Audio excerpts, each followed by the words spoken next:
Welcome back to Debunked. Today we have a blatantly anti-roller coaster video. Also, the video is titled 10 Worst Roller Coaster Accidents. And well, let's just say a few of these are not even roller coasters. As always, be sure to join our Discord for updates on upcoming videos and live streams, as well as submit any GP videos you find to the link in the video description. Let's get started. Roller coasters bring a special kind of joy that nothing else in a theme park can. Lately, they've been getting more and more extreme. Lately? You mean like 1989?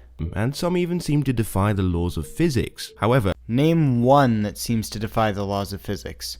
I can say for sure that some random wooden coaster you found most certainly does not. These machines need to take responsibility for people's lives and keep them safe during the ride. Either you phrased that wrong or you're just plain wrong.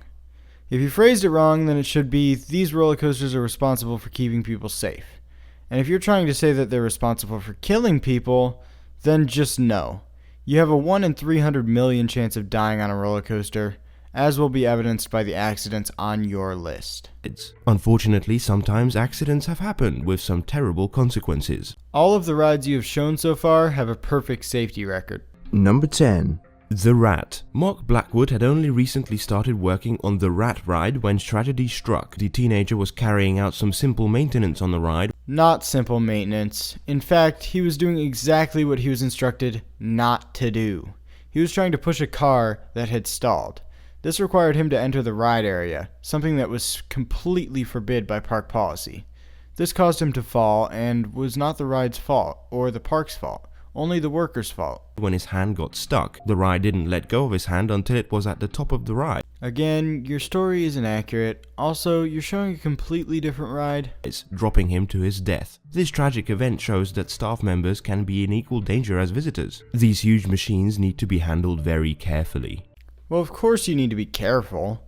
But to quote another great channel, you are far safer stopped at the top of Diamondback's lift hill than you are on the road to the park.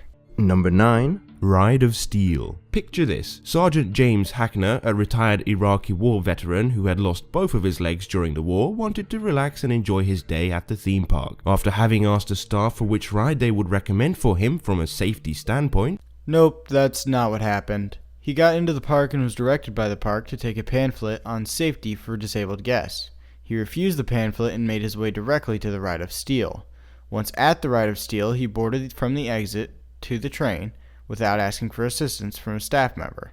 Should a staff member have thought twice about letting a man with no legs ride? Yes, but it's not entirely the park's fault. The staff pointed him to the Ride of Steel. During the ride, he slipped through the harness while traveling at 50 miles per hour and fell to his tragic death after the train went racing over an incline. Investigators determined that nothing was mechanically wrong with the ride and the safety harness was working as intended. Number 8. Ferris wheel. Ferris wheels. First, that's not the Ferris wheel where the accident occurred. Second, we are only at what, number 8, and you're already having problems finding roller coaster accidents?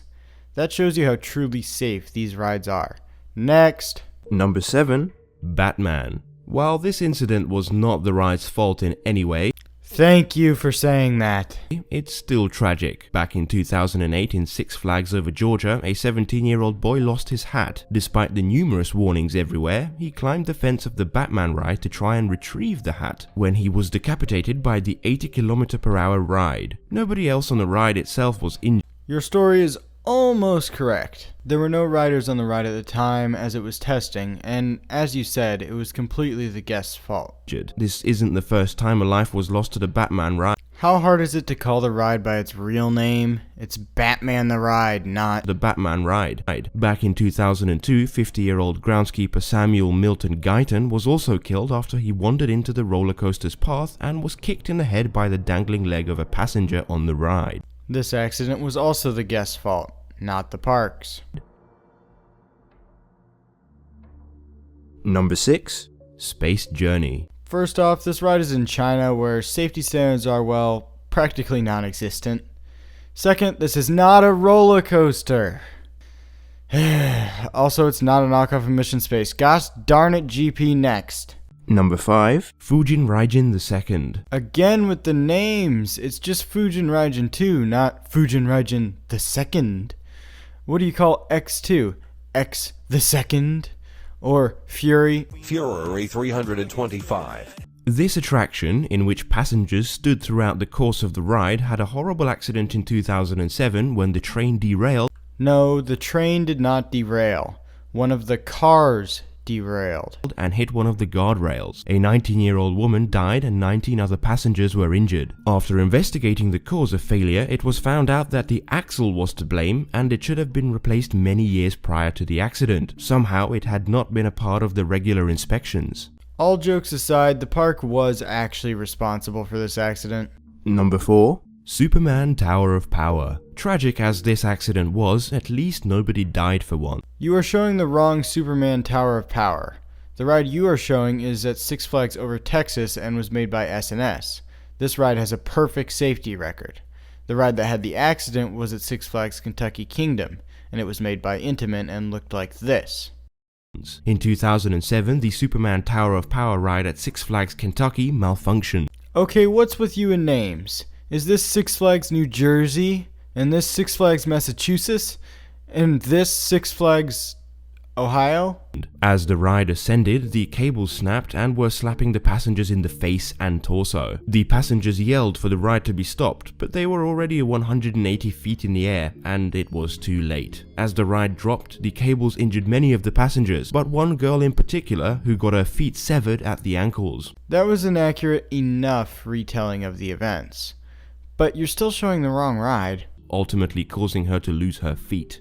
Number 3. Puff the Little Fire Dragon. A ride with a name like this really shouldn't be on this list, but it sadly is. Puff the Little Fire Dragon, a low-speed children's coaster, had gone full circle twice, and it appeared as though the ride had finished. 6-year-old Ryan went to get out of the car when the ride operator asked if the children wanted to go another time. After which, the ride started moving again. As the child tried to get back into the ride, he fell out of the back car, slipping down through the tracks. Parents screamed at the operator to stop the ride as the little boy tried to climb up through the tracks, but it was too late. Just so you know, the ride cannot be stopped once it leaves the lift hill on this model of ride. And the front car of the ride hit Ryan, killing him. Number 2. Hydro. A 16-year-old girl was taken to the Oakwood theme park in Wales during Easter. Not a roller coaster. When she took a ride on the park's biggest attraction, Drenched, then called Hydro. The ride features a steep drop into water, purposely getting all of the passengers completely soaked. 16-year-old Hayley Williams was on the ride already and had to adjust her coat and temporarily undo her buckle when the ride dropped 30 meters. She flew out of the ride and hit the ground, which caused severe internal injuries that eventually led to her death. And yet another story you have gotten completely wrong. The woman on the ride got her coat stuck in the restraint. When she pulled it loose, the restraint mysteriously came undone. Now this should not have happened and it was the ride's fault, but it did not change the fact that it is still 100% safe today. Number 1. The Big Dipper. Yep, another accident that happened over 40 years ago. Safety standards have greatly improved. Perhaps the most tragic roller coaster tragedy in history. The Big Dipper was the most exciting ride around at the time. The ride was opened all the way back in 1951 and was a huge deal back then, causing long queues of people waiting to Again with the random roller coaster. This is not the Big Dipper. pay 15 pence to ride the attraction. With 31 people on board, the 3-car wooden train unexpectedly detached from the drivetrain, then slipped back and the last car derailed. What do you mean drivetrain? What I think you mean is lift hill. At the time, not all roller coasters had to have anti-rollback mechanisms. As such, when the chain broke, the ride came flying back down the lift hill. Yes, it was the ride's fault, but this was the early 70s. A lot has changed in roller coaster safety since then. All over the park, loud screams could be heard, and then silence. The accident resulted in 5 children losing their lives, and many of those who survived became traumatized and today have PTSD. Media coverage of the event was minimal, nobody was ever prosecuted, and none of those on the ride received any counseling. I'm just gonna assume this is true, and even if it is, the park owners were still punished. As well, the whole park closed 2 years later due to a lack of attendance. If you enjoyed this video, as always, please leave a like. It Wow, that's quite the transition from 5 children died and everyone got PTSD too. If you like this video, helps the channel a lot. If you thought the video sucked, then hit the dislike button. Makes sense, right? oh don't worry, I'm sure there are a couple hundred more people on their way right now to hit that dislike button. Anyway, thanks for watching. Be sure to join our Discord for updates on videos as well as early access to some videos. Please submit any GP videos you find to the link in the video description. As always, thanks for watching and goodbye.